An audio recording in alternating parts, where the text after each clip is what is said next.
Il y a des choses que nous pouvons vivre difficiles dans nos vies, mais qui viennent de Dieu, qui ne viennent pas des hommes. Qui viennent de Dieu. C'est pour cela qu'il faut la collaboration. Tu dois coopérer avec le Saint-Esprit pour connaître la source de ton problème.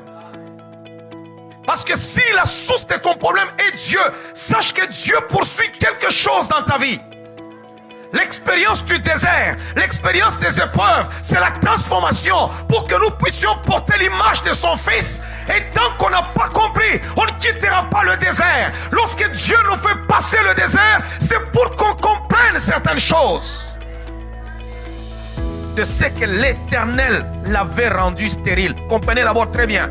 Il y a des chrétiens péninants dans l'église. Ça veut dire que quand Dieu l'a déjà visité, il pense qu'il sera le seul à être visité. Si les autres ne sont pas visités, ils sont des pécheurs, ils sont des méchants, ils sont des mauvais. Regarde comment est-ce que moi je viens à peine de commencer. Regardez comment est-ce que Dieu m'a béni. Moi, je vous ai trouvé dans la foi. Vous avez cru au Seigneur depuis longtemps. Mais regardez, moi, je viens de commencer après. Regardez ce que Dieu a fait de moi. Hey! Ne méprise pas les autres parce que toi, tu sais bien parler. Parce que toi, tu as plus d'argent. Parce que toi, tu as plus de diplômes. Parce que toi, tu as plus de ceci. Le même Dieu qui t'a donné cette opportunité, il est le même qui pourra aussi bénir les autres. On va tâcher de terminer cet enseignement rapidement parce qu'il y a plusieurs points sur les 7 percées d'Anne. Anne, la mère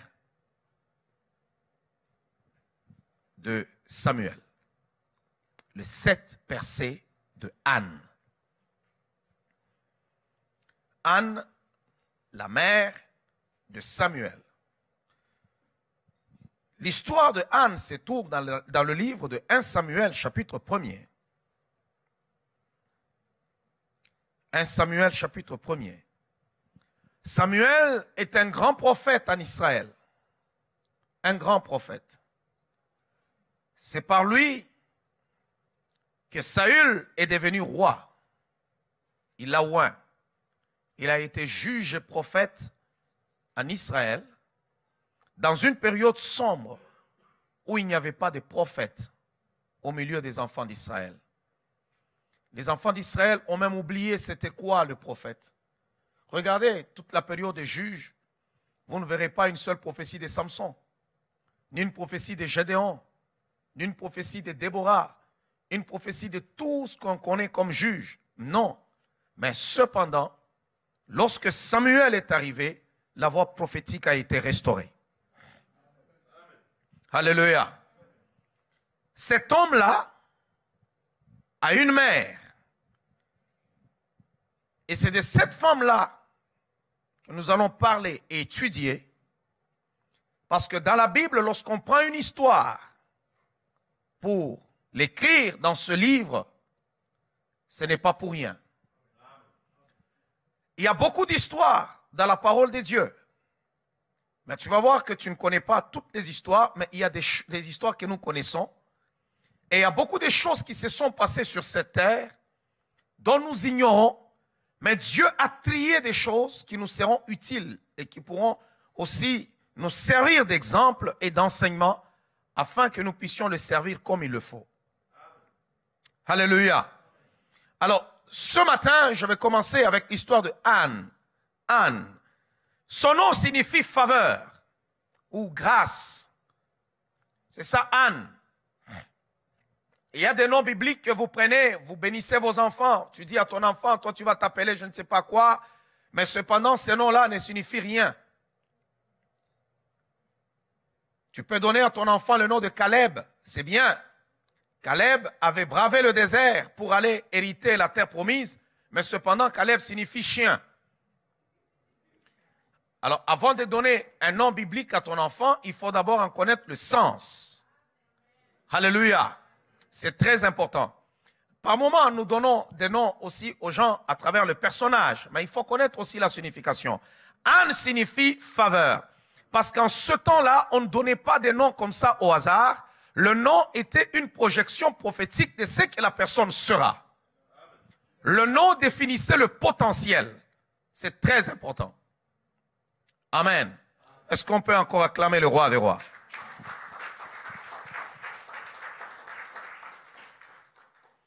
La Bible déclare dans le livre de 1 Samuel, si nous lisons dans les Saintes Écritures, dans la parole de Dieu, dans le livre de 1 Samuel, chapitre 1er, on commence au verset 1er, et la parole de Dieu est en train de dire quelque chose de très capital. La Bible déclare, il y avait un homme de Ramathaïm, Sophim, de la montagne d'Éphraïm, nommé Elkana, fils de Joram, fils d'Eliou, fils de Tohu, fils de Souf, Éphratien. Il avait deux femmes, dont l'une s'appelait Anne. Anne était la première femme d'Elkana. Et la Bible dit, la seconde ou l'autre s'appelait Pénina. Pénina avait des enfants, mais Anne n'en avait point. Regardez comment est-ce que la Bible amène le récit. Anne n'avait pas d'enfants, mais Pénina en avait.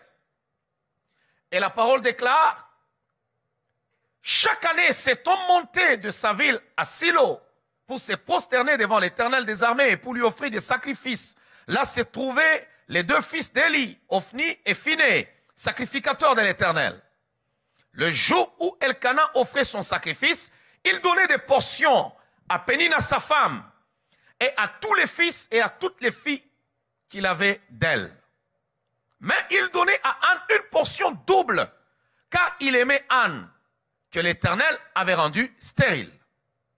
Sa rivale lui prodiguait les mortifications pour la porter à s'irriter à ce que l'Éternel avait rendu stérile. Et toutes les années, il en était ainsi. Chaque fois qu'Anne montait à la maison de l'Éternel, Pénina la mortifiait de la même manière. Alors, elle pleurait et ne mangeait point. Elkana, son mari, lui disait, « Anne, pourquoi pleures-tu et ne manges-tu pas? Pourquoi ton cœur est-il attristé? Est-ce que je ne vaux pas pour toi que 10 fils? » Anne se leva. Après qu'on lui mangeait et bu à Silo, le sacrificateur Élie était assis sur un siège près de l'une des poteaux du temple de l'Éternel. Et l'amertume dans l'âme, elle pria l'Éternel et versa des pleurs. Elle fit un vœu en disant, « Éternel des armées, si tu daignes regarder l'affliction de ta servante, si tu te souviens de moi et n'oublie point ta servante, et si tu donnes à ta servante un enfant mâle, je le consacrerai à l'Éternel pour tous les jours de sa vie, et le rasoir ne passera point sur sa tête. » Comme elle est restée longtemps à prier devant l'Éternel, Élie observa sa bouche. Anne parlait dans son cœur et ne faisait que remuer les lèvres, mais on n'entendait point sa voix. Élie pensa qu'elle était ivre. Et il lui dit, « Jusqu'à quand seras-tu dans l'ivresse? Fais passer ton vin. » Anne répondit, « Non, mon Seigneur, je suis une femme qui souffre en son cœur, et je n'ai point bu ni vin ni boisson enivrante, mais je répandais mon âme devant l'Éternel. Ne prends pas ta servante pour une femme pervertie, car c'est l'excès de ma douleur et de mon chagrin qui m'a fait parler jusqu'à présent. » Élie reprit la parole et dit, « Va en paix, et que le Dieu d'Israël exauce la prière que tu lui as adressée. » Élie dit, « Que ta servante trouve grâce à tes yeux, et que cette femme s'en alla. » Elle mangea, et son visage ne fut plus le même.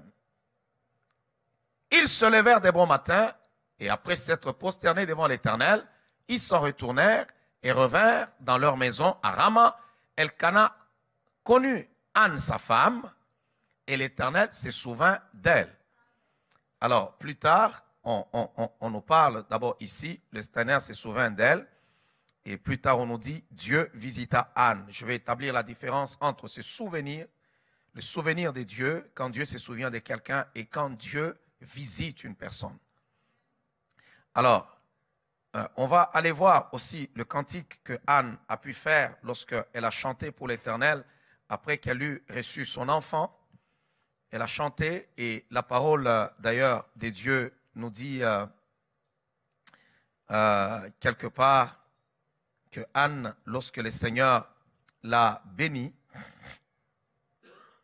elle avait eu des enfants. Elle en a eu 3 garçons et elle a eu aussi 2 filles. Et ce qui fait combien d'enfants? 5 enfants, plus Samuel, 6. Mais pendant qu'elle parle, elle chante à l'Éternel. Elle dit, celle qui n'était pas féconde, la stérile, a enfanté 7 fils. Mais on nous parle de 3 garçons et 2 filles, plus Samuel, 6. Où est le 7e enfant? Et on va voir le 7e enfant de Anne. On va le trouver à travers les Saintes Écritures. Et pourquoi on l'a caché? Alléluia. D'abord, on va commencer au verset 1er. La Bible dit, il y avait un homme de Ramathaïm. C'est très important, c'est que la Bible est en train de dire, et cet homme-là s'appelle Elkana. Et cet homme-là, il avait 2 femmes, comme c'était la coutume dans cette contrée du monde. Alléluia. Et cette femme connaissait Dieu. Cette femme qu'on appelle Anne connaissait Dieu. Si vous lisez le récit, vous allez voir, c'est une femme qui connaît le Seigneur, qui priait, qui respectait le Seigneur. Regardez, même lorsque l'homme de Dieu lui a parlé pour dire, écoute, fais passer ton vin. Elle n'a pas réagi brutalement pour dire, hé, non, moi je ne suis pas une femme ivre, regardez-moi les hommes de Dieu d'aujourd'hui, et ainsi de suite. Non. Regardez un peu la douleur qu'elle avait dans son cœur. Regardez la douleur que cette femme avait dans son cœur. Mais au moment où toi tu es en train de pleurer pour ta douleur, quelqu'un vient te dire, cesse d'être ivre, jusqu'à quand cesseras-tu d'être perverti? Saisissez bien les mots. Mais elle répond tout bonnement. Son nom signifiait faveur, mais ce qu'elle vivait était le contraire de la faveur. Alléluia. Elle était dans une condition défavorable, quand bien même elle portait un nom qui signifiait la grâce. Elle aimait Dieu. Et la Bible déclare qu'elle montait tous les jours au temple, chaque année au moins. Elle priait, mais sa situation ne changeait pas. Waouh. Il y a des chrétiens qui prient, qui sont dans la présence de Dieu, qui cherchent la face de Dieu. Mais quand vous regardez leur situation, on dirait que rien ne change. On dirait que l'enfer était tombé sur leur tête. C'est ça, Anne. On dirait que Dieu, est-ce que tu m'entends ou tu ne m'entends pas? Parce que rien ne change dans ma vie. Lorsque tu regardes Pénina et tu regardes Anne, tu vas te dire que Pénina, elle a choisi de Dieu. Elle avait des fils et des filles. Mais Anne n'en avait pas. Il y a des moments où nous servons le Seigneur. Tu es fidèle envers le Seigneur. Tu donnes à Dieu tes dîmes. Tu donnes à Dieu tes offrandes. Tu jeûnes, tu pries. Tu es au service de l'Éternel. Mais quand tu regardes ta vie, tu sens que rien ne change. Le révérend Paul Mukendi, un homme de Dieu, pour prêcher la parole sans compromis, pour révéler Jésus-Christ dans toute sa gloire, pour briser les liens, pour délivrer les vies, pour établir les gens dans leur destinée, pour rétablir les rois dans leur héritage, pour toucher les nations et influencer sa génération.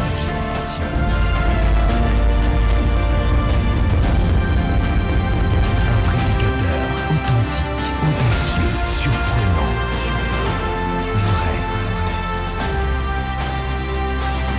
L'apôtre de la ville de Québec.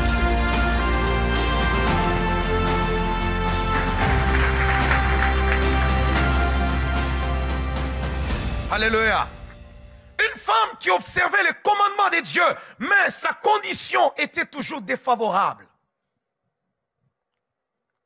Défavorable. Souvent, lorsque nous parlons de Anne, nous voyons seulement une femme qui était stérile, qui a prié le Seigneur et le Seigneur lui a donné un enfant. Mais on n'est pas là pour comprendre ce que cette femme a vécu.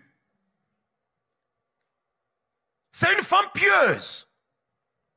Une femme qui craignait Dieu. Regardez, écoutez même son vœu vis-à-vis de Dieu. Il dit, Seigneur, donne-moi cet enfant. Et lorsque tu me donneras cet enfant, je te l'offrirai toute sa vie. Il demeurera dans ton temple toute sa vie. Et lorsqu'elle a eu l'enfant, elle est allée le déposer dans la maison de l'Éternel. Elle s'est débarrassée de cet enfant. Elle n'a même pas attendu que Dieu lui donne un autre enfant. Non, elle l'a sévré. Elle a emmené cet enfant dans le temple comme elle avait promis. Comment une personne aussi fidèle envers le Seigneur peut-elle avoir un problème aussi grave? Alléluia. Comprenez d'abord une chose. La condition d'Anne, si vous lisez au verset 5, la Bible dit, mais il donnait à Anne une portion double car il aimait Anne, que l'Éternel avait rendue stérile. Comprenez d'abord une chose. Vous devez toujours dans votre vie coopérer avec l'Esprit pour connaître la source de votre problème. La stérilité d'Anne ne venait pas du diable, ne venait pas des hommes, mais cette situation, la source de son problème, c'était Dieu lui-même. Est-ce que quelqu'un m'entend? Il y a des choses que nous demandons, nous cherchons, nous désirons, nous sommes en train de crier devant le Seigneur. Seigneur, fais ceci, Seigneur, fais cela. Mais on dirait que rien ne bouge. Je sers Dieu. Je suis fidèle envers le Seigneur. Je respecte la parole de Dieu. Je respecte les lois de Dieu. Mais on dirait que ma situation ne change pas. Mais tu vois les autres, les péninas, qui viennent même derrière, après toi. Mais on dirait que leur situation change. L'autre crie à gauche, je veux la gloire de Dieu. L'autre crie à droite, Dieu est tellement merveilleux. L'autre devant toi dit, oh, le Seigneur est tellement bon. Mais quand tu regardes ta situation, tu dis, Seigneur, qu'est-ce que je fais de mal? Qu'est-ce que je fais de mal? Alors je vais fouiller un peu dans les passés de mes grands-parents. Peut-être que ce sont eux qui ont péché. Vous savez, il y a des choses que vous pouvez lier et délier parce que vous n'avez pas collaboré avec l'Esprit pour que l'Esprit vous révèle quelle est la source de votre problème. Il y a trois sources des problèmes dans la vie de l'homme. La première source, elle est démoniaque. Il y a des problèmes qui sont dans vos vies qui sont d'origine démoniaque. Là, en ce moment-là, nous nous levons à genoux en prière pour prendre autorité. Nous lions. Nous brisons au nom de Jésus-Christ. Et la situation change. Pour les autres, ils vont même chercher la délivrance pour que le Seigneur change la situation. Mais deuxièmement, il y a aussi des situations qui viennent à travers les hommes, dont la source, ce sont les hommes. Tu peux venir au monde, tu as du mal à te trouver un bon emploi, à monter, à aller loin dans la société. Pourquoi? Parce que tes parents n'ont pas investi en toi. Tu n'es pas allé dans des bonnes écoles. Ils ont été des bons consommateurs, mais ils n'ont pas été des bons investisseurs. Et là, tu te retrouves que tu es dans des conditions qui sont un peu plus difficiles. Alors, ta condition n'est pas d'origine démoniaque. Non, c'est tout simplement les hommes. Ou bien, il y en a d'autres aussi qui souffrent à cause qu'ils font des mauvais choix. Il y a des choix de nos vies aussi qui nous jettent dans le tourment, qui nous jettent dans la souffrance. Et lorsqu'on prendra conscience, on se dira... Il faut que je sois capable de faire des bons choix. On va mûrir, on va avoir la sagesse, on ne souffrira plus. Alléluia. Oh, quelqu'un m'entend. Il y a certaines personnes, pendant que je suis en train de parler, ils se disent, non, il faut seulement que ce soit le diable. Non, il faut seulement que ce soit le diable. Non, je vous dis la vérité, il y a des moments où nous lions et nous délions, mais Satan est en train de dire, non Seigneur, moi je ne suis pas dans cette histoire. Je ne suis pas dedans. C'est lui-même, il a fait un mauvais choix. Lorsque tu veux aller t'acheter une voiture, c'est toi-même qui fais le choix. Ce n'est pas Dieu qui fait le choix. Lorsque tu as de l'argent pour t'acheter une voiture, tu regardes, tu te dis non, je vais acheter cette voiture-là, mais toi, on vient te proposer une autre voiture qui coûte moins cher, mais qui est vieille, dont le moteur est déjà rouillé. Mais tu regardes, tu dis, non, je veux me faire des bénéfices, cet argent, je vais essayer de m'acheter encore ceci, j'achète la vieille voiture, tu l'achètes et puis tu es en panne sur l'autoroute. Il n'y a pas de démon. Non, c'est un moteur rouillé et tu as fait un mauvais choix. Alléluia. Il y a des voitures qui sont réputées pour être des voitures solides. Et il y a des voitures qui sont réputées pour ne pas être des voitures solides. Parce que nous voyons même en tant que berger, en tant qu'homme de Dieu, nous voyons des gens qui viennent nous consulter tout simplement parce que, homme de Dieu, j'ai fermé la portière de ma voiture comme ça, j'ai vu que la poignée restait dans mes mains. Et là, je me suis dit, non, non, il faut que j'aille consulter homme de Dieu. Je viens d'acheter ça, homme de Dieu, la semaine passée. J'ai acheté ma voiture, j'ai fermé la portière, waouh! C'est resté entre mes mains. Et puis, l'autre semaine, là-bas, je conduisais tout simplement la voiture. Le boulon, là, au niveau du pneu arrière, du côté droit, c'est tombé comme ça sur la route. Paf, c'est resté. Alors, je dis non, je dois aller consulter parce que c'est une voiture que je viens d'acheter la semaine passée. Oui, tu viens de l'acheter la semaine passée, mais la voiture a déjà combien d'années? Elle a déjà combien d'années? Il n'y a pas le diable à chasser là-dedans. Non. Si tu as une voiture qui a ton âge, ça... Oui. Je suis passé par là. Ma première voiture était tellement compliquée que deux fois, il fallait le moteur chauffer. Deux fois, il fallait s'arrêter pour que le radiateur arrête de chauffer. Lorsqu'il ne chauffe plus, là, vous partez. Donc, là où tu peux sortir, par exemple, il est midi juste, tu te dis, je vais arriver d'ici midi 30, je serai là, mais moi, j'arriverai à 15 heures.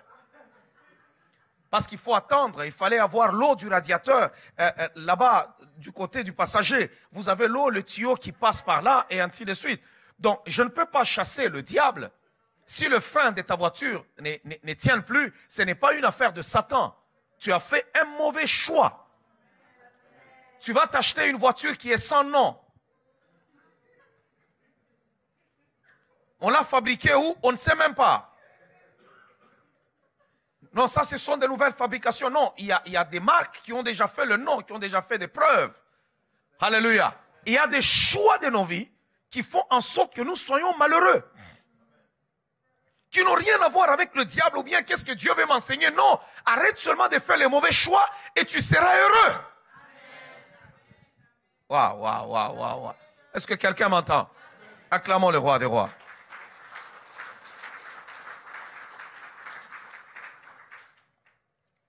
Si tu veux te marier, fais un bon choix. Sinon, tu vas chercher à détruire là où il ne faut pas détruire. Fais un bon choix, une personne avec laquelle vous allez vous comprendre, vous allez vous entendre. Et très bien, quand tu regardes, quand on fait le choix, tu regardes, tu calcules les choses, tu dis, bon, celui-ci, est-ce qu'on va s'entendre très bien? Est-ce qu'il y a ceci, il y a cela? J'ai l'un de mes fils qui est dans un pays d'Afrique. Et un jour, il m'appelle, je dis, mais toi, tu n'es pas marié toujours jusqu'à ce jour. Ben, qu'est-ce qui se passe là? Un homme de Dieu doit être marié, tu dois avoir une femme pour faire le ministère. Il me dit, non, homme de Dieu, maintenant, je me suis déjà trouvé une femme. Je dis, elle est où? Tu ne m'as pas présenté. Il dit, non, j'attendais le mois pour vous présenter, elle est aux États-Unis. Je dis, elle est aux États-Unis. Je dis, ok, est-ce qu'elle est du même pays que toi? Non, non, non, non, non, c'est une Américaine. Je dis, une Américaine? Est-ce que toi, tu connais l'anglais? Non.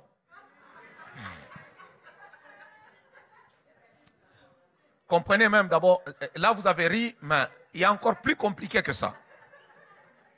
Est-ce que tu connais l'anglais? Non. Maintenant, vous communiquez comment? Je pense que ma femme, tu étais avec moi à côté. Je dis, vous communiquez comment? Comment tu vas aimer une femme qui ne parle pas ta langue? Il dit, on communique, il y a un programme hein, que tu télécharges sur ton cellulaire. Quand l'autre parle, allez, ça traduit pour toi, et puis l'autre parle, ça traduit. Je dis, écoute-moi, fils, si tu penses vraiment que je suis ton père, tu dois m'arrêter cette histoire-là maintenant, pendant que nous parlons, lorsqu'on raccroche, tu arrêtes ces histoires-là, parce que c'est de l'aventure. L'Amérique dont tu as besoin, Dieu pourra t'amener en Amérique. L'Amérique restera Amérique. Tu n'as pas besoin de ça. Comment tu vas être là avec une femme? Oh, oui. Comment ça va aujourd'hui? Paf, ça part. Et puis ça transmet. Elle te parle maintenant. Ya, oui, ya, oui, ya. Et puis elle part maintenant. Tu regardes. Non. C'est déjà au départ. Un mauvais choix. Alléluia. Et puis après, tu vas commencer à dire, je lis. Et au nom de Jésus. Non, homme de Dieu, cette femme, c'est vraiment une œuvre du diable. Non. Tu fais des mauvais choix. Alléluia. Oh, quelqu'un m'entend? Acclamons le roi des rois.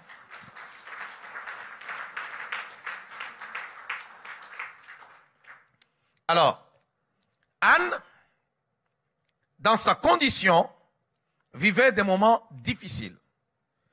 Et ce moment difficile venait de Dieu. Ça ne venait pas de l'homme. Je parlais de 3 sources démoniaques, des hommes et des dieux. Il y a des choses que nous pouvons vivre difficiles dans nos vies, mais qui viennent de Dieu, qui ne viennent pas des hommes. Qui viennent de Dieu.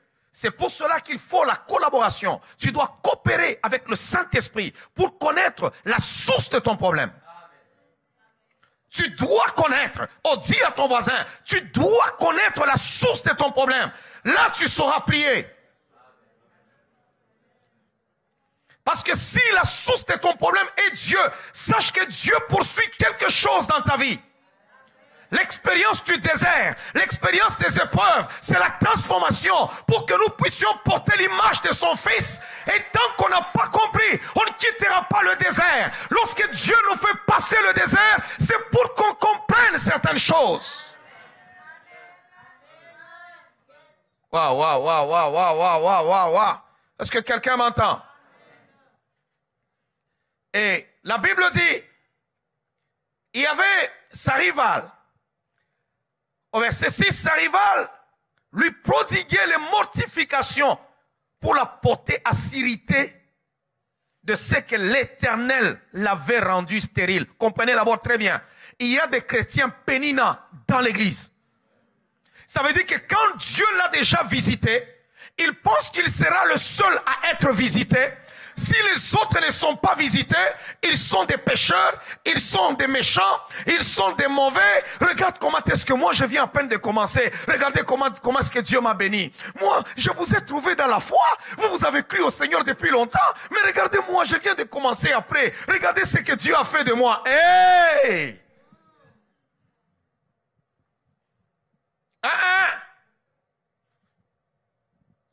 Il y a des chrétiens péninants. Quand il a une voiture, tu pourras croire que toi, tu n'auras jamais de voiture dans ta vie. Il y a des gens, s'ils te transportent dans sa voiture, tu regrettes. Tu vas entrer là-bas. Il va gonfler. La personne est en train de conduire, il ne t'adresse pas un seul mot. Pas un seul. Pénina. Hé, toi tu n'as pas d'enfant. Moi j'en ai. Regarde. Et ainsi de suite. La Bible dit, elle voulait pousser Anne à s'irriter contre Dieu. Il y a les comportements de certaines personnes qui nous poussent à nous rebeller contre Dieu. Lorsque tu regardes ta condition, tu commences à dire à Dieu, non Seigneur, je n'en peux plus, je n'en peux plus, je n'en peux plus. Mais en réalité, c'est parce qu'il y a pénina quelque part. Sache que le Dieu qui t'a béni, il est aussi le Père de ceux-là que tu vois en bas. Ce qu'il a fait de toi, il est capable aussi de le faire avec les autres. Alléluia. Si aujourd'hui vous avez de belles maisons, vous avez de bonnes choses, ne pensez pas que vous serez le seul à les posséder. Le Dieu qui vous a béni, il est aussi mon Père. Le Dieu qui t'a élevé, il est aussi mon Père. Le Dieu qui t'a stabilisé est aussi mon Père. Le Dieu qui t'a donné la paix, il est aussi mon Père. Si aujourd'hui je suis dans le trouble, mais sache que demain j'aurai aussi la paix. Si aujourd'hui je manque l'argent, sache que demain j'aurai aussi la prospérité. Il ne me laissera pas dans la même condition, même si une année passée, 2 ans passés, 3 ans passés, il est aussi mon Dieu. S'il t'a visité, il me visitera aussi.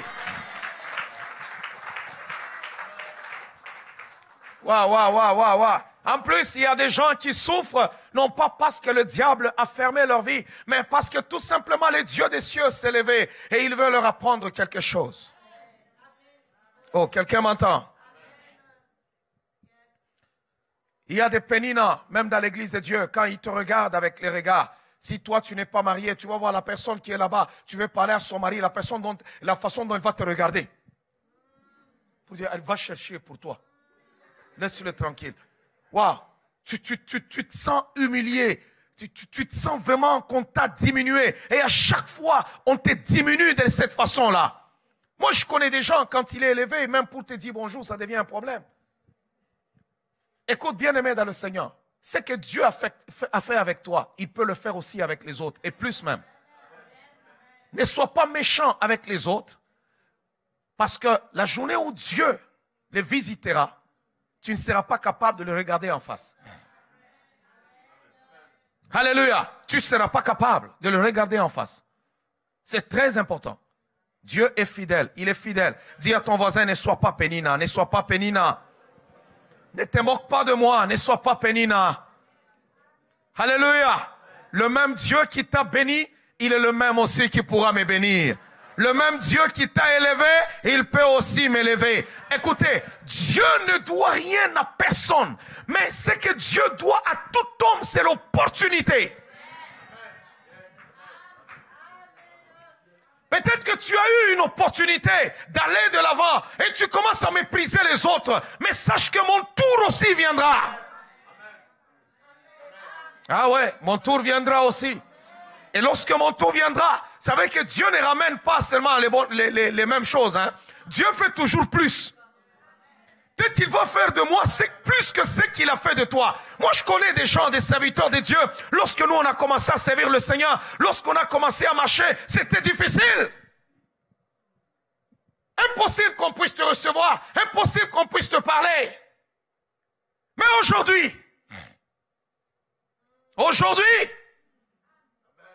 tu ne connais pas le vent de la vie, où cela pourra le diriger. Oh, je veux que la journée où Dieu te visitera, que je sois à tes côtés, que tu ne sois pas au nombre de ceux-là qui seront assis en face de moi. Parce qu'il est écrit, tu dresses devant moi, en face de mes adversaires, une table, et tu induis ma tête et ma coupe déborde. Les adversaires ne sont pas assis avec toi, mais ils sont en face de toi. Parce que Dieu veut montrer à ceux qui t'ont méprisé que je suis aussi ton Dieu.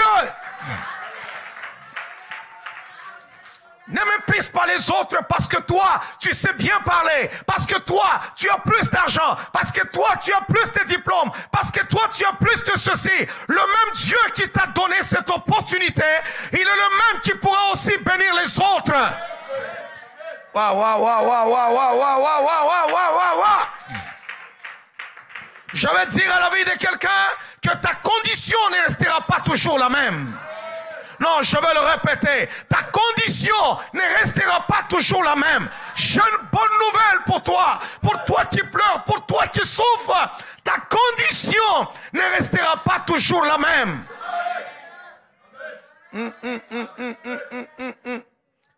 Malgré la condition d'Anne,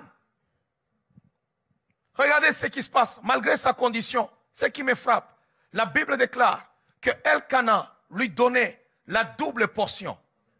Il y a des moments où matériellement nous n'avons rien, mais nous avons plus de choses à offrir à Dieu sur le plan spirituel. Elle recevait la double portion. Elle avait le potentiel pour aller offrir au Seigneur. Spirituellement, Pénina ne lui arrivait pas à la cheville, mais matériellement, Pénina l'a dépassé. Et il y a toujours un moment où Dieu nous bénit spirituellement. Et il y a une période où quand les hommes nous regardent, ce qui est spirituel est grand, mais matériellement on n'a rien.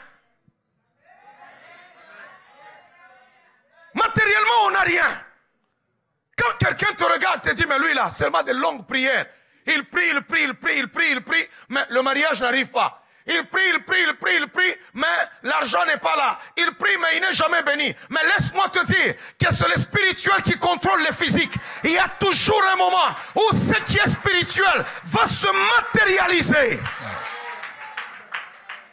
Oh, je refuse que tu sois un chrétien Pénina. Je refuse que tu sois un chrétien Pénina. Je refuse que tu sois un chrétien Pénina. Je prophétise sur ta vie que ton tour est en train de venir. Ton tour est en train d'arriver. Bientôt, tu vas danser. Bientôt, tu vas te réjouir. Bientôt, tu diras, Dieu, tu es tellement bon. Bientôt, tu diras, Seigneur, tu es merveilleux.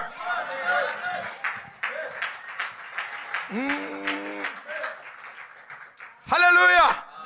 Ce qu'elle recevait spirituellement était même l'expression de son nom. C'était l'expression de la faveur et de la grâce de Dieu. Et il y a des moments où le Seigneur nous conduit et nous attire dans son intimité. Quand on regarde matériellement, nous n'avons absolument rien. Mais spirituellement, il y a tellement de choses que nous avons. Que personne ne te méprise parce que toi, tu aimes la vie de prière. Que personne ne te méprise parce que tu aimes tellement la vie de prière. Tu aimes tellement la prière, tu aimes tellement la prière. Mais quand on regarde comme ça, il n'y a rien entre tes mains. Mais tu aimes tellement Dieu, tu aimes tellement Dieu. Non, Dieu est attiré par toi. Je vais te montrer une chose. Ce n'est pas l'amour de Dieu dans la vie d'une personne, n'est pas mesuré par ce que la personne a matériellement. Non. Dieu peut donner le matériel à n'importe qui. Pour preuve, lorsqu'Israël quittait l'Égypte, ils ont péché contre Dieu. Ils se sont fabriqués un veau d'or. Vous savez ce que la Bible dit? Dieu se fâche. Dieu dit à Moïse, je ne marcherai pas avec vous. J'enverrai un ange qui vous conduira. Donc je comprends que Dieu, malgré sa colère, Dieu n'a pas dit à Moïse, vous n'entrerez plus là-bas, je ne vous conduirai plus en Canaan. Non, pour Dieu, Canaan n'est pas un problème. C'est déjà dans mon plan. Vous allez partir en Canaan, mais sans moi. Donc, tu peux réussir, mais sans Dieu. La réussite n'est pas un signe que Dieu est avec toi. Le matériel n'est pas un signe que Dieu t'aime plus que les autres. Quelqu'un m'entend? Alléluia. Il y a des gens physiquement, il n'a pas de percée, mais spirituellement, il y a une percée. Il y a des gens, quand ils entraient à la maison de Dieu, ils ne savaient même pas c'est quoi prier. Ils ne connaissent même pas prier. Mais tu trouves, le Seigneur l'attire maintenant vers lui. Il connaît la prière. Il a l'amour de la prière. Mais quand tu le regardes physiquement, tu le regardes matériellement, il n'a pas grand-chose. Il manque l'argent pour payer son loyer. Il manque l'argent pour s'acheter une voiture. Mais spirituellement, il est souple.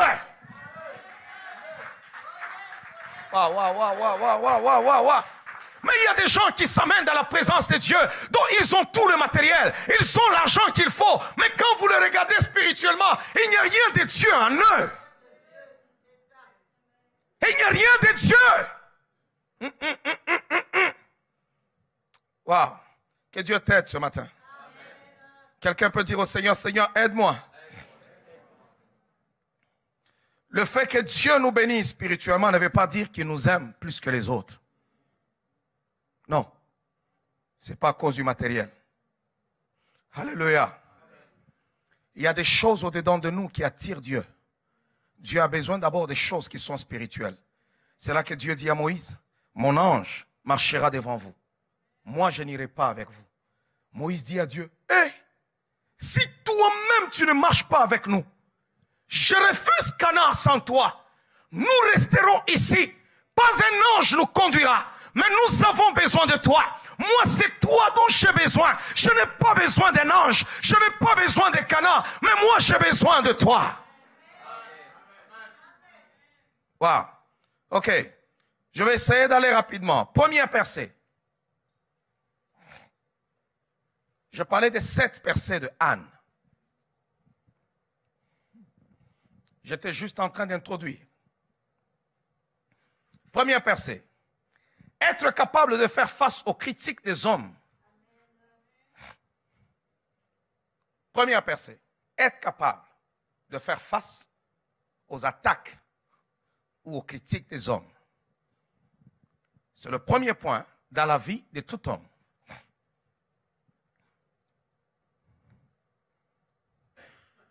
Tu ne peux pas vivre la promesse si tu ne sais pas faire face aux critiques et aux attaques des hommes. Ici, je ne suis pas en train de parler des attaques et des combats du royaume des ténèbres. les combats des hommes. Il y a des moments où tu peux être là. Tu traverses une période. Tu manques des choses. Mais tu vois que les hommes se lèvent. Ils t'attaquent, ils te critiquent. Ils vont te mortifier. La Bible utilise bien le terme mortifier. Ils vont l'humilier. Et la parole déclare qu'elle voulait que Anne puisse se révolter, s'irriter contre Dieu. Ce n'est pas facile de garder son arc lorsqu'on subit les critiques, on subit les attaques. C'est là que la plupart des gens succombent. Pourquoi? Parce que l'homme qui est au-dedans de nous cherche à prouver aussi qu'il est quelque chose. L'apôtre Paul est en train de dire, une grande porte m'est ouverte, mais il y a beaucoup d'adversaires. Selon 1 Corinthiens chapitre 16, le verset 9. Projetez-moi cela. 1 Corinthiens chapitre 16, le verset 9.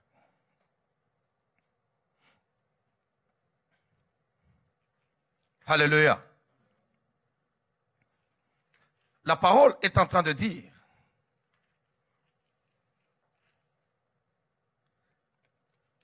car une grande porte est d'un accès efficace mais ouverte, et les adversaires sont nombreux. Il y a des moments où tu as des adversaires, mais ce n'est pas parce que ton adversaire va parler que tu vas te détourner et commencer à répondre à ton adversaire. Non. Alléluia. Il y a des attaques des hommes auxquelles on se défend, mais il y a des attaques auxquelles on ne se défend pas, mais on tourne vers Dieu pour parler à Dieu. Oh, quelqu'un m'entend? Quelqu'un m'entend? Il y a des attaques quand ça arrive. Tu te tiens debout et tu commences à te battre. Il y a des fois où les hommes t'attaquent et la parole déclare, selon Proverbes, je crois qu'ils lisons dans le livre des Proverbes. Proverbes chapitre 26, le verset 4 à 5. Proverbes 26, le verset 4 à 5.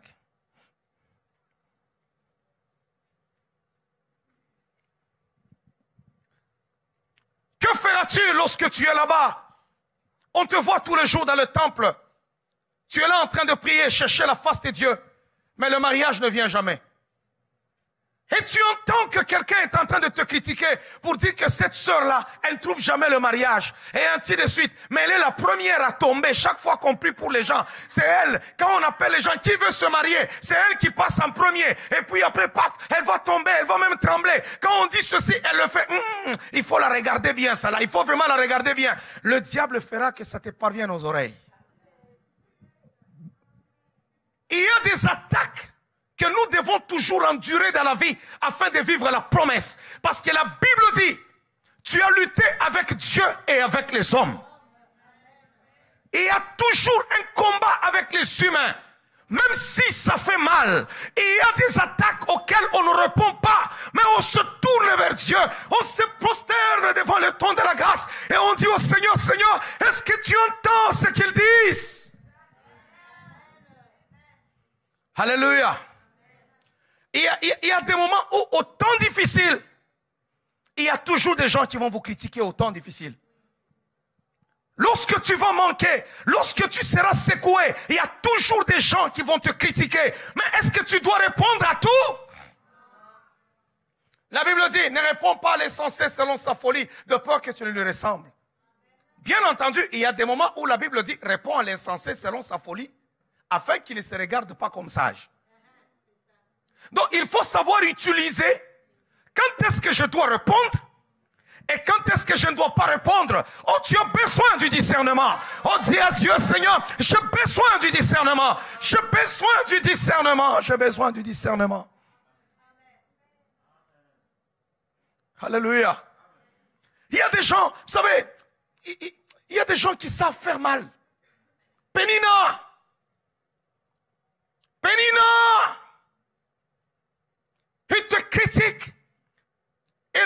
amène les mauvais propos à tes oreilles.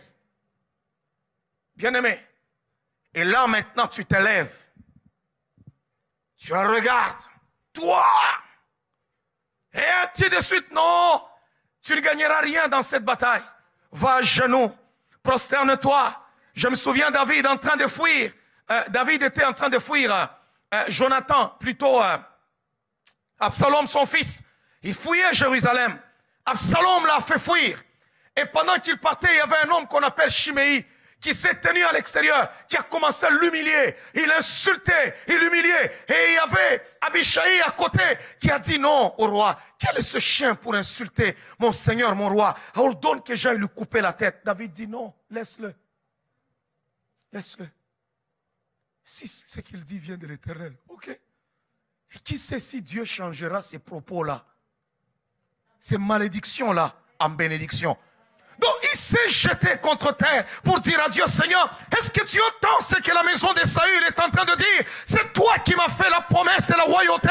Mais est-ce que tu les entends? Si les gens se moquent de ta condition, s'il y en a qui se moquent de ta pauvreté, s'il y en a qui se moquent de ta misère, qui se moquent de ton célibat, qui se moquent de ce que tu es, prosterne-toi, prosterne-toi, prosterne-toi, agis comme Anne. C'est la première percée de ta vie.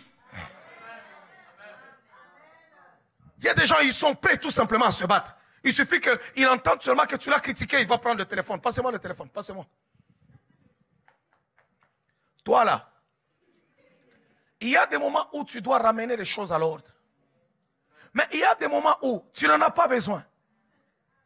Si Anne s'était tenue debout en train de se battre tous les jours avec Pénina, moi aussi, j'aurais des enfants, et ainsi de suite, ça serait ridicule.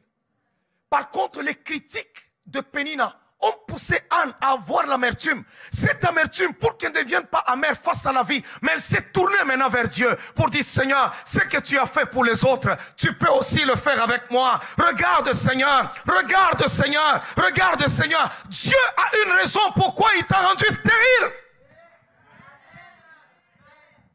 Waouh, quelqu'un m'entend? Le problème de Anne venait de Dieu. Ne te bats pas avec les hommes. Si c'est Dieu qui a permis que ce qui est dans ta vie t'arrive, tourne-toi vers lui et il t'enlèvera cet opprobre. Oh, je vais dire à la vie de quelqu'un, tourne-toi vers Dieu, tourne-toi vers Dieu. Ne te bats pas à la manière des hommes. Tu es là tout le temps en train de te battre avec les hommes. Tu vas chercher à prouver même ce qu'il ne faut pas prouver. Non, ne cherche pas à prouver quelque chose. Laisse-le te critiquer. Je vais dire aujourd'hui, laisse-les te critiquer. Non. Je vais le répéter. Tu deviens froid parce que comment l'homme de Dieu m'a dit que je dois les laisser? Moi, je voulais passer à l'attaque. Non, laisse-les te critiquer. Vous savez, c'est pour cela que la Bible nous parle de la maîtrise de soi et du brisement. Vous savez, lorsqu'on n'est pas brisé, on a un sang chaud. On ne va jamais aller prier quand les critiques arrivent. Or, Dieu veut attirer notre attention vers quelque chose. Lorsqu'on va descendre avec l'enseignement de Anne en profondeur, vous allez comprendre cela. La deuxième des choses, je vais un peu rapidement. Je pense que le reste, vous le comprenez à travers le Saint-Esprit. La deuxième des choses, deuxième percée, et je vais m'arrêter par là. On va continuer le dimanche prochain. La deuxième des choses, connaître que Dieu en nous est plus que ce que nous cherchons ou désirons avoir. Alléluia. Ouais. Le Dieu qui est en nous est plus que ce que nous désirons posséder et que nous manquons. Il est plus que ça. Ça veut dire que si nous l'avons lui, ça nous suffit. Si Dieu est avec nous, ça nous suffit. S'il marche avec moi, ça me suffit. Waouh. Quelqu'un peut d'abord acclamer le roi des rois.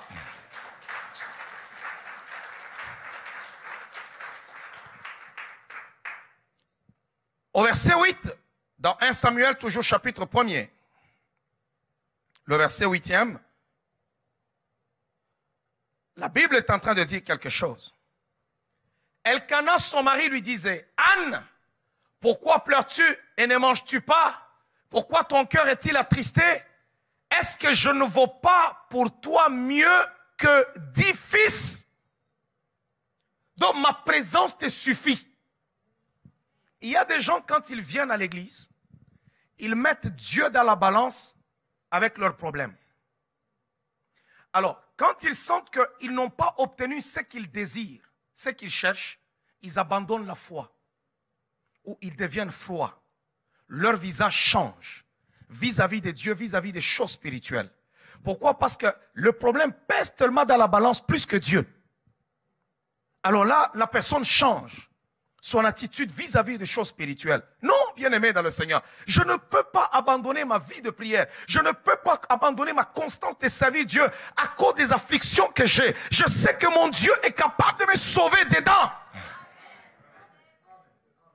Alors l'homme lui dit, est-ce que je ne vaux pas pour toi plus que 10 fils? Tu dois arriver à un niveau où aucun problème, aucune poursuite de ta vie ne pourra être égalée avec le Seigneur. Tu ne pourras jamais mettre Dieu dans la balance avec les problèmes ou les choses dont tu recherches. Jamais ne mets Dieu dans la balance. Je serai, Seigneur, je te servirai, même malgré les combats, malgré les attaques, malgré la misère, malgré la pauvreté, malgré la maladie, malgré tout ce que je peux connaître comme situation difficile, mon amour envers toi ne cessera point, ne baissera point. Je serai la même personne.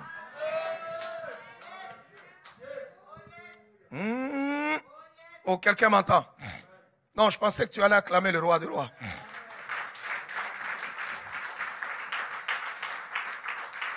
Je ne peux pas mettre Dieu dans la balance. Vous savez, souvent quand on parle de la justice, on voit la balance, hein? Tu mets Dieu dans la balance avec les choses dont tu désires. Tu le mets là. Alors tu regardes dans la balance les choses que tu désires, tu n'as pas obtenu, tu trouves que ça pèse beaucoup, alors tu dis non Seigneur. Non, comment tu peux comparer Dieu avec les choses dont tu désires? Mets toutes les choses du monde entier dans la balance, mais que ta foi ne soit pas touchée, parce que tu n'as pas encore obtenu ce que tu as demandé. Wow. Ce n'est pas ce que nous allons obtenir qui fera notre bonheur. Ce qui fait notre bonheur, c'est Dieu lui-même. C'est sa présence, c'est sa personne, c'est son Fils en nous. Voilà pourquoi Paul dit, Christ en nous, c'est l'espérance de la gloire. Je ne suis pas heureux parce que je mangeais. Je ne suis pas heureux parce que je suis stable. Je ne suis pas heureux parce que je suis en paix. Je ne suis pas heureux parce que je n'ai pas de combat. Je ne suis pas heureux parce que j'ai un mariage. Je ne suis pas heureux tout simplement parce que je suis en santé. Malade, je suis heureux parce que Jésus est avec moi. Dans les combats, je suis heureux parce que Jésus est avec moi. Écoutez, bien-aimés dans le Seigneur, ne comparez pas Dieu avec vos poursuites, avec vos problèmes. Votre Dieu est tellement précieux.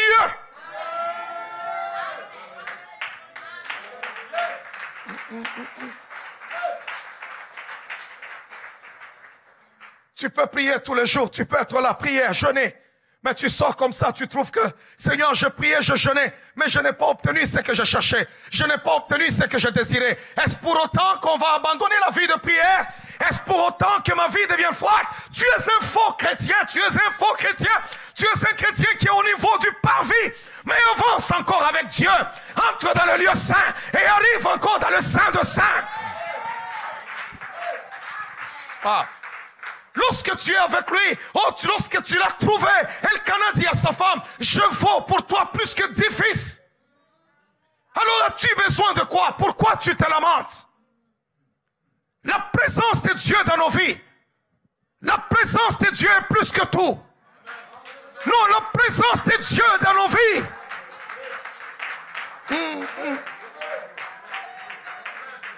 Non. Je ne sais pas si tu me comprends. Je ne sais pas. Il y a des gens, la présence de l'argent dans leur compte, c'est ce qui est correct. La présence, je ne sais pas de quoi. Non, bien-aimé, tu peux prendre tout ce que tu veux. On a tenté Job. Dieu dit, écoute, lui là, j'ai confiance en lui. Le diable dit, non, c'est parce que tu l'as béni, c'est parce que tu l'as comblé. Mais on donne seulement que je touche à ses biens, tu verras. Dieu dit, non. Il m'aime, ces messieurs-là. Écoutez, la présence de Dieu dans notre vie, c'est ce qui nous satisfait. Je peux adorer le Seigneur, je peux prier Dieu, je peux être dans la maison de Dieu et quitter comme ça. Tu manques, Tu manques encore. Tu as prié, mais la solution tarde à arriver. Tu as prié, le mariage n'arrive pas. Tu as prié, les enfants n'arrivent pas. Tu as prié, le boulot n'arrive pas. Tu as prié, mais l'élévation n'arrive pas. Mais tu lèves les yeux, tu dis, mais Seigneur, je ne comprends pas. Tout le monde prie, mais seulement moi. Moi, je ne comprends pas. Est-ce que Dieu lui-même, il est vivant? Il faut écouter les choses que les gens peuvent dire, sortir de leur bouche lorsqu'ils sont dans la douleur. Lorsqu'une personne est dans la douleur, qu'est-ce que la personne ne peut pas sortir? Laisse-moi te dire aujourd'hui, laisse-moi t'expliquer quelque chose. Tu peux être là dans ta colère, exprimer la folie de ton amertume, mais cependant, Dieu ne change pas. Il est Dieu sur son trône et il est égal à lui-même. Ce ne sont pas tes paroles qui pourront faire que Dieu puisse bouger. Il est assis sur son trône et les anges sont en train d'adorer. Et au ciel, ils enlèvent la couronne. Ils sont en train de lui dire, reçois la gloire, reçois l'adoration, parce que tu es digne. Toi qui as vaincu, toi qui es mort et qui es ressuscité, l'agneau immolé de Dieu. Le 24 veillards se disent, non, nous ne sommes pas capables de garder nos couronnes. C'est toi seul qui es capable. Mais pendant que toi sur terre, tu es en train de dire, Dieu lui-même, je ne vois pas. Est-ce que Dieu lui-même est vrai? Ce n'est pas parce que tu dis sur la terre que Dieu n'est pas vrai que les anges au ciel arrêteront de l'adorer. Pendant que toi tu dis Dieu n'est pas vrai, il y a un vieillard qui enlève sa couronne et qui la jette à ses pieds. Oh, je peux parler à la vie de quelqu'un. Voilà pourquoi ce matin, je suis en train de parler à ta vie. Sois comme Anne ce matin. Sois comme Anne ce matin. Dis-toi, même si je n'ai pas encore trouvé, mais j'ai trouvé le Messie. J'ai trouvé le Fils de Dieu. J'ai trouvé sa présence. Oh, quelqu'un m'entend? Quelqu'un m'entend?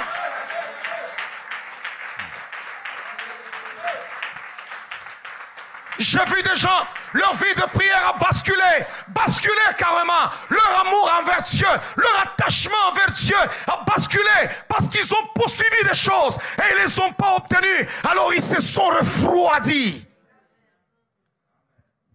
Deux fois, j'étais en train de m'asseoir. Je me dis, mais Seigneur, c'est impossible. Regardez tous les combats que j'ai. Regardez tous les attaques que j'ai. Non, bien-aimé, je ne manque pas un culte. Je ne manque pas de prier. Je ne manque pas de prêcher. Parce que dans ma vie, ce n'est pas la paix. Ce n'est pas la joie qui m'importe. Mais c'est sa présence.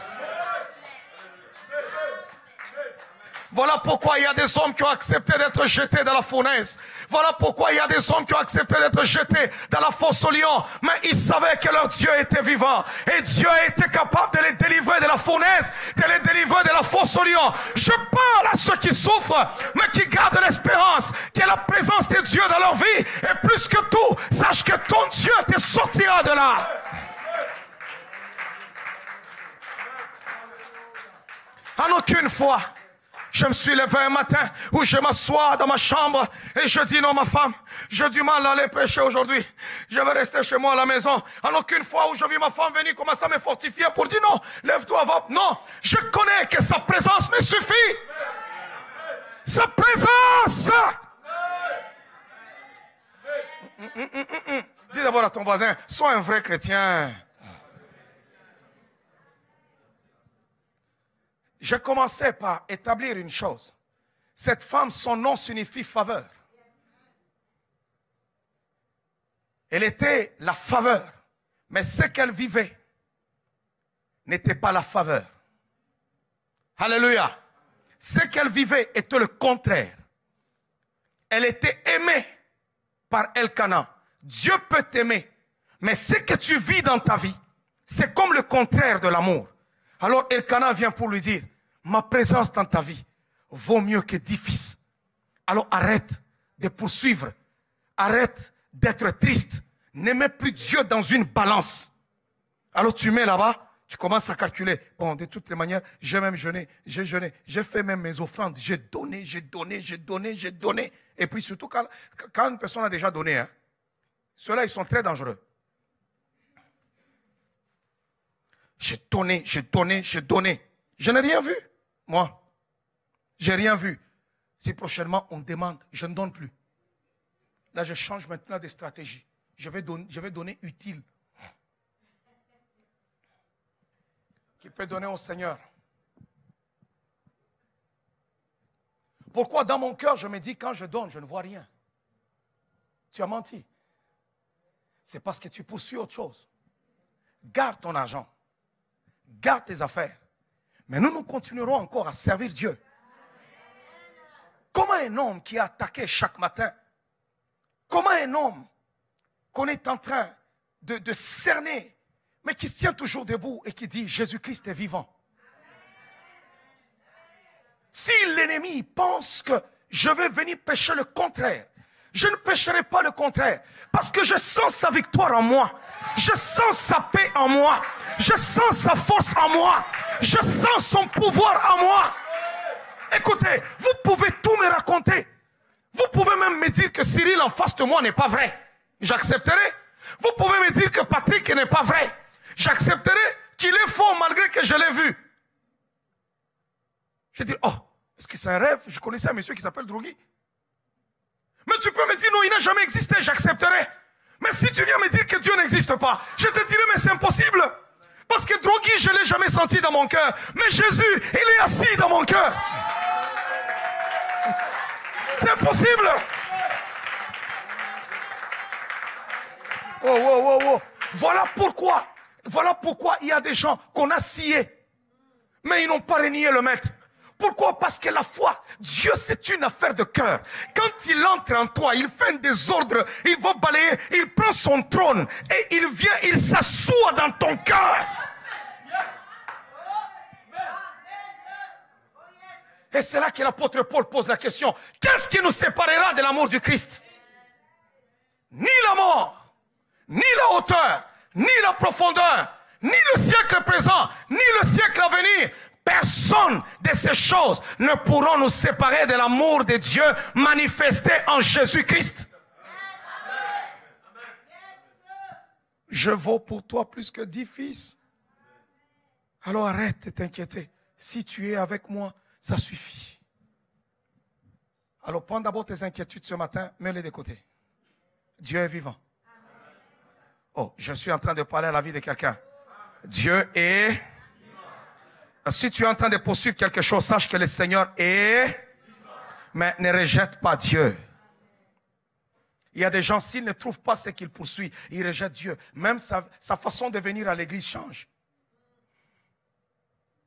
Il y a des gens, même leur façon de chanter, hein, quand tu les vois là en train de danser, Jésus, tu es vivant.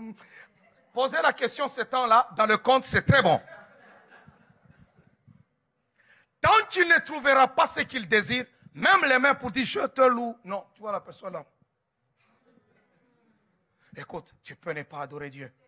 Ce n'est pas à cause de ton existence qui a fait que Dieu existe. Si toi tu ne l'adores pas, moi au milieu de mes combats, je crierai le matin, Seigneur Jésus, je t'aime. Hey, cette femme, ça c'est la deuxième percée de Anne. Être capable que le Dieu qui est en nous est plus que ce que nous recherchons, plus que ce que nous désirons. Il est plus que ça. Il y a des désirs que nous avons. On a des désirs. Il y a des choses dont nous voulons posséder. Et si nous possédons ces choses, on sera bien. Mais tu regardes, la chose n'arrive pas. Tu veux la toucher, la chose s'éloigne de toi.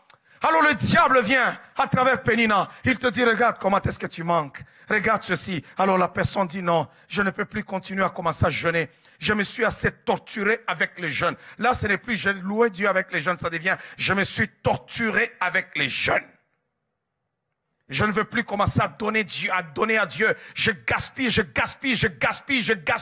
Si je totalise tout ce que j'avais donné à l'Éternel. Toi, tu es le seul dans ce monde qui a donné à Dieu. Toi.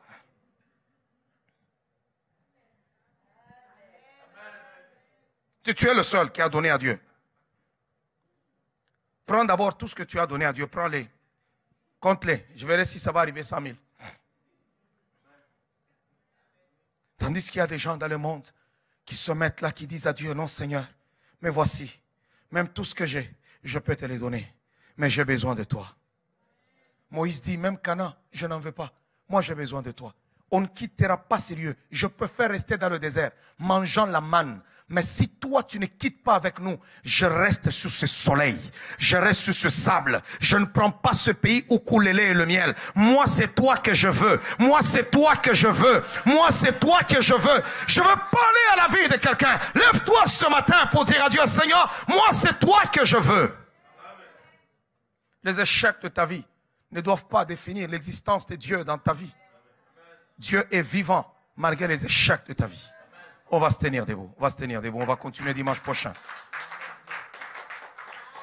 Oh, acclamons le roi des rois.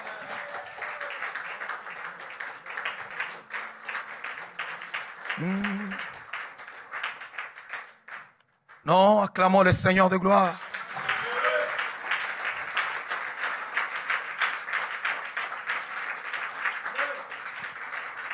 Je veux ce matin que nous puissions prier. Tu as écouté la parole. Je veux que tu écoutes, tu pries maintenant à travers le Saint-Esprit.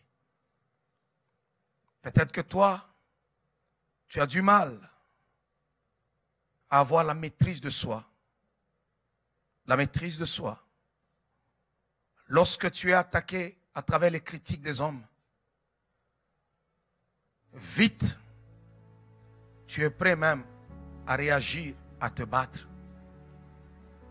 au lieu de te prosterner devant Dieu.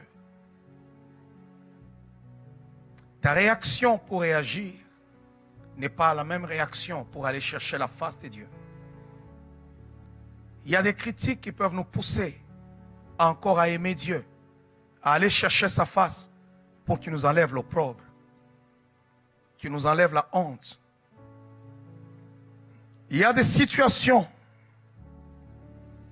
qui t'ont refroidi, peut-être là où tu es, peut-être que tu as subi un échec, ça t'a refroidi. Peut-être que tu poursuivais quelque chose, tu ne l'as pas encore obtenu. Cela t'a refroidi spirituellement. Dis à Dieu, Seigneur, rebooste ma vie spirituelle. On va lever nos mains en signe d'humilité. Et on va élever nos voix. Et chacun de nous va commencer à prier. Commence à prier, Jésus. Commence à prier avec humilité.